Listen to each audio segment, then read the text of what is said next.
I would like to introduce what aseptic technique means. It means using practices and procedures so that it will prevent the contamination from pathogens. Pathogens are unwanted bacteria that can cause you bad things or infection diseases that can harm you badly. So why did I choose this topic? Because the kitchen is a place where we prepare food that is essential for our health so we can go about our days.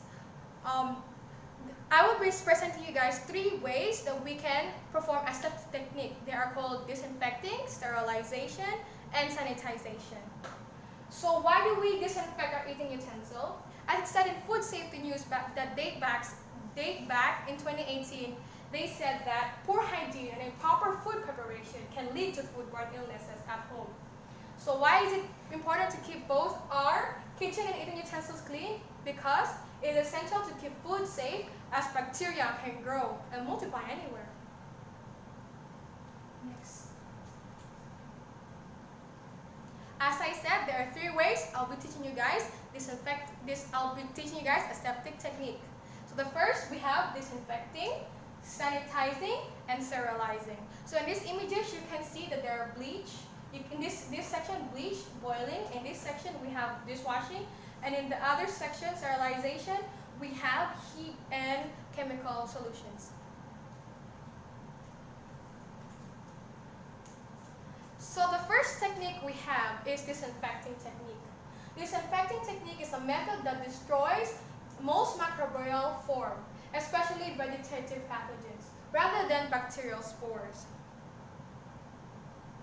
These bacteria can be destroyed using physical and chemical procedures such as UV radiation and boiling or vapor. So what this disinfecting technique does to the cell is that it destroys the cell's wall so that if the cell has no wall, it will not have it don't have a protection anymore, so the cell will wither and die. So this is a way that we can disinfect our kitchen eating utensil, such as bleach, or we have boiling.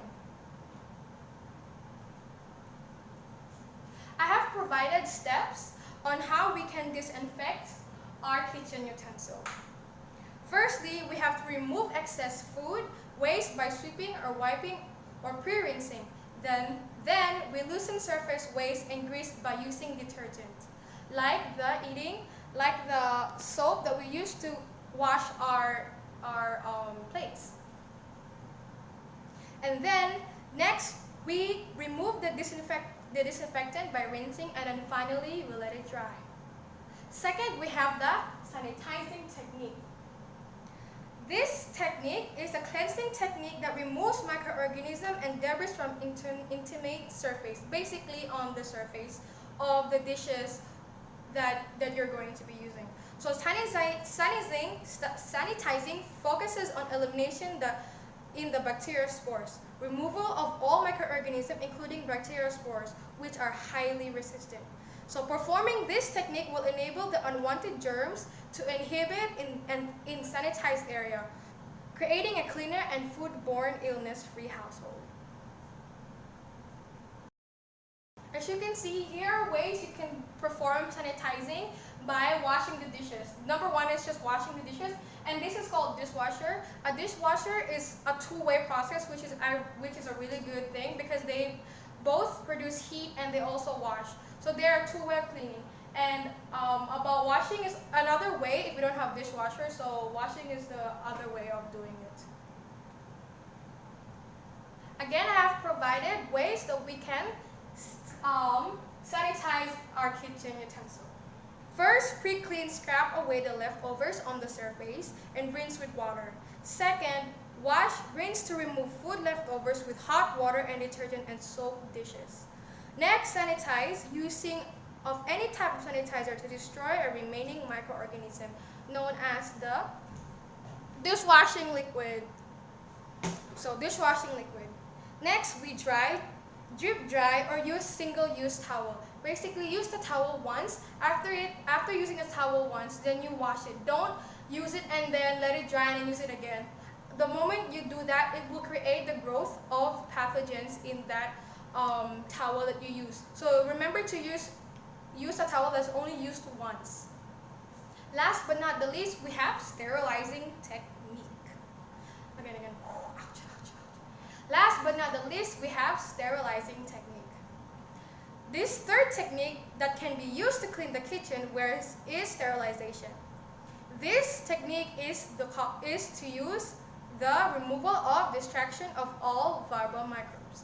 Basically, this means that it destroys all the microbes, either good or bad. So all the bacteria that are good or bad. In our world, there's no such thing as only bad. There are both good and bad. We need this bacteria so we can sustain life. That's why there's life everywhere.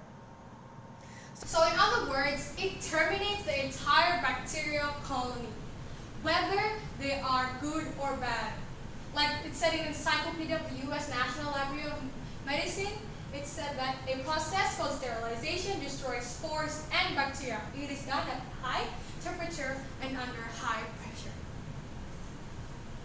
So as you can see, this is the most effective way that you can sterilize your kitchen utensil, because as it says that sterilizing is the most effective way to evacuate foreign microbes from a wanted area. Why? Because it eliminates 99.99% of the germs from any surfaces of any kitchen, table, chopping board, knives, or cabinets. Sterilizing technique has 3 ways you can clean your kitchen utensil. Okay, so we have first off, we have autoclaving. Autoclaving means using heat.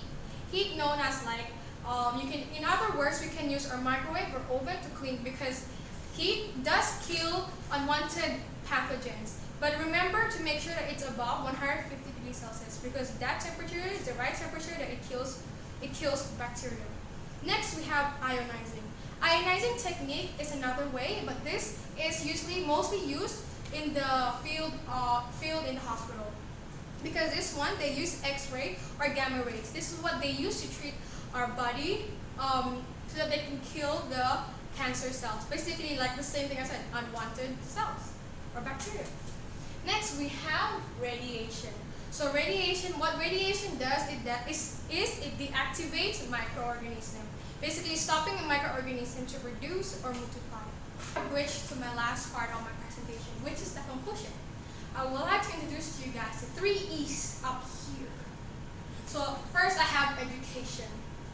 So what I have to say in education is that my presentation provides an insight into what motivates us to implement prevention strategies based on the perceived risk of foodborne illnesses. And next, we have the next E, which is enforcement.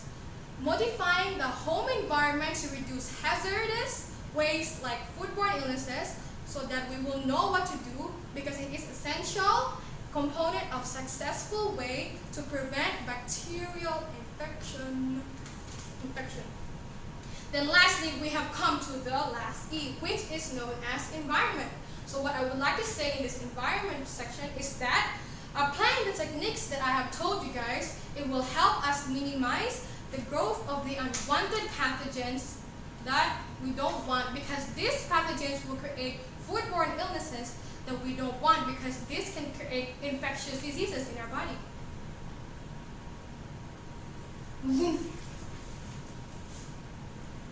Our references. Guys, you have reached the end of my PowerPoint, and if you have any questions, please do not hesitate to comment down below your questions, because if you don't, I won't be able to help you answer the questions that you want to ask me.